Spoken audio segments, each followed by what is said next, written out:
Good Monday afternoon, and thank you for joining us on KARE 11 News Now. I'm Rena Sargentopoulos. Let's get right to your headlines.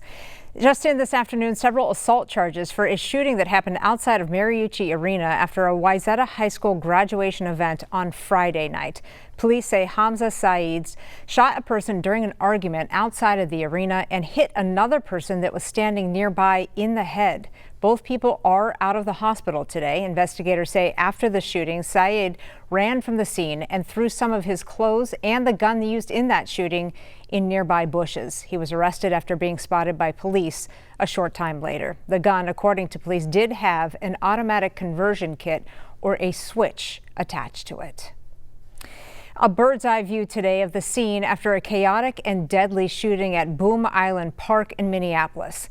You can see police all around the park and hundreds of evidence markers in the area. Police say about 100 people were in the park last night when an argument escalated into gunfire. We're told a woman who was hit was rushed to the hospital, but unfortunately died. Another man that was shot is fighting for his life today. 4 others are expected to be okay. Police Chief Brian O'Hara says the sheer amount of evidence at the park is shocking. This is outrageous. It's more akin to a war zone, the amount of shell casings that the officers are recovering here than something that you would find in a park. And it's sickening. And, we need people to come forward and provide some additional information. Investigators believe there are multiple shooters in the situation. So far, though, no arrests have been made. Today marks 2 weeks since the legislative session came to an end, and right now Minnesota lawmakers are still trying to tie up loose ends on the state budget. As that process drags on, layoff notices have started going out to Minnesota nurses and more state employees. However, legislative leaders say there's no immediate threat of a government shutdown on July 1st. Governor Walz is hoping to call the legislature back this week to officially pass all of those budget bills in a special session. Now, while that happens, today Minnesota state employees are headed back to the office as a new policy goes into effect requiring them to go in at least half the time. In St. Paul, a similar requirement took effect in April, and not everyone was on board. Joe McCoy explains. Ever since the pandemic, downtown St. Paul has been swimming upstream when it comes to bringing back foot traffic. This is an incredible event. It's one of my favorite things we've done in quite a while downtown. Friday night, the city hosted its inaugural kickoff to summer block party to bring people out. And on Monday, downtown businesses are set to receive a massive boost, with Minnesota state workers required to start working in person at least 50% of the time. We've increased our lunch staff, kitchen staff, and just looking forward to having some of the daytime business back. Jeff Castor, owner of the Bulldog Lower Town restaurant, says business for lunch has been inconsistent since the pandemic, as many workers downtown disappeared. On a given Wednesday, you'll have a great lunch, and then the next day you'll have hardly any people. It's creating a lot of uncertainty, a lot of fear and frustration for folks. Megan Dayton is president of the Minnesota Association of Professional Employees, which is Minnesota's largest state government union. She says this mandate from Governor Walz is an unnecessary disruption and expects Monday's in-person return to be chaos at the Capitol complex. There is not enough parking, and we know that there's some agencies that don't even have enough chairs for people to sit in on Monday. Well, today is a KARE 11 Weather Impact Alert Day, and our weather team says a strong moving storm into Minnesota later tonight could bring severe weather into the metro, so you'll want to pay attention. The biggest impact will be heavy rain and possibly thunderstorms with the potential for strong wind and maybe even hail. That potential lasts through tomorrow morning. We're going to check in with our KARE 11 weather team in just a little bit. Well, new video today showing the haze being caused by raging wildfires up in Canada. You can see the smoke making visibility terrible in Saskatchewan.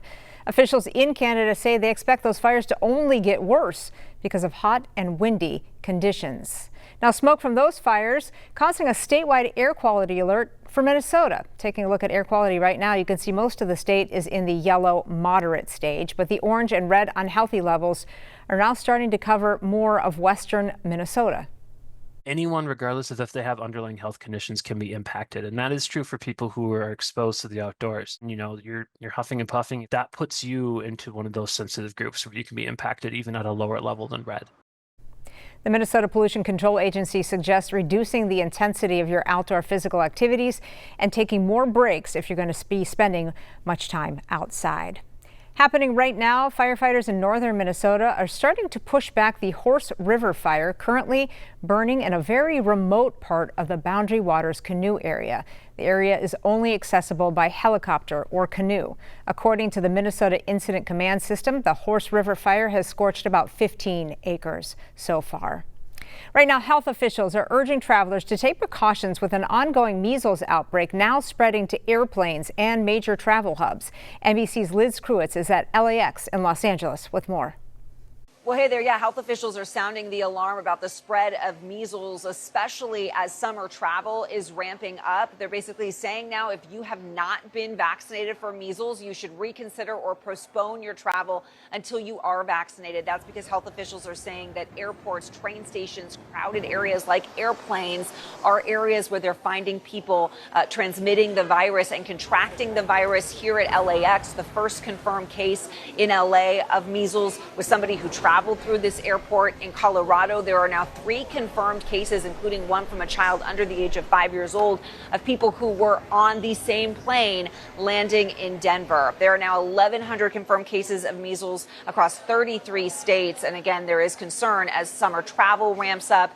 And there's also, meanwhile, now questions about COVID vaccines. The Department of Health and Human Services director saying that the CDC is no longer going to recommend COVID vaccines for pregnant women and children, healthy children. But there is one caveat that the CDC says healthy children can get the vaccine based on shared decision-making, clinical decision-making, essentially if the doctors and parents agree to it. Back to you. New details tonight on the man accused of setting people on fire during a pro-Israel rally in Colorado. The suspect, who is in the country illegally on an expired visa, is now charged with a federal hate crime.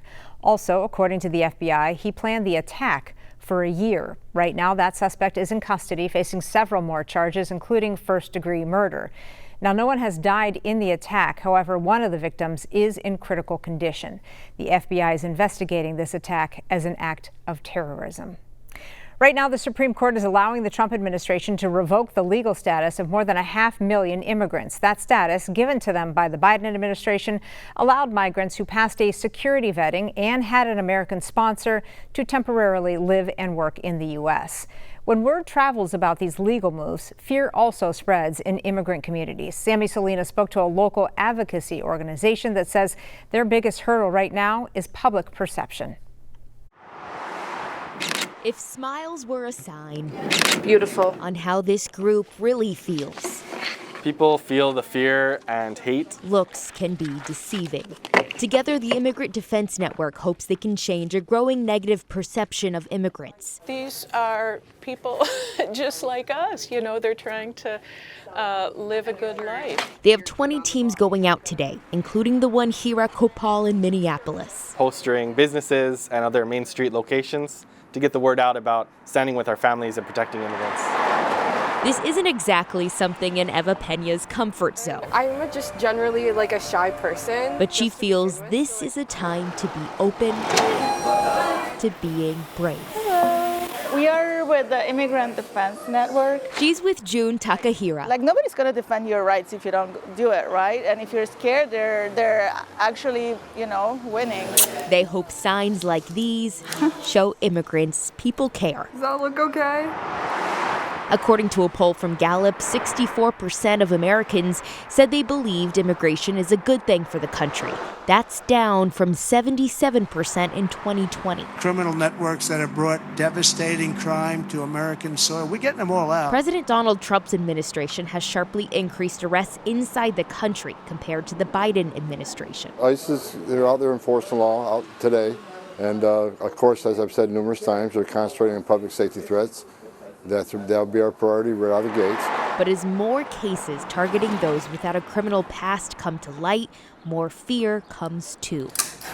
I kind of just want to bring more humanity into the narrative when we discuss immigrants, because as of right now, they're not really seen as humans. Best of luck, you guys. Thank you. They got a couple no's from businesses to display their posters. Oh well. This one has no soliciting. Does that mean no? We're not trying to sell them anything. Or we have to do this one. But they got a lot of yeses. Way more open than I expected. For June, an immigrant herself, she says just seeing people care makes her feel empowered. So, no, yeah, I'm super, super excited and happy to have this support. So they'll take any window of opportunity they can for change. Well, that's a good one. Sammy Solina. Work your magic. KARE 11 News. Happening right now, Mount Etna on the east coast of Sicily in Italy is erupting. It started early this morning, and you can see the massive plumes of ash and soot shooting there into the sky. Now, while the eruption looks big and bad, it has not impacted local operations at the nearby Cantina Airport. Stick with us. More news and weather coming up after the break.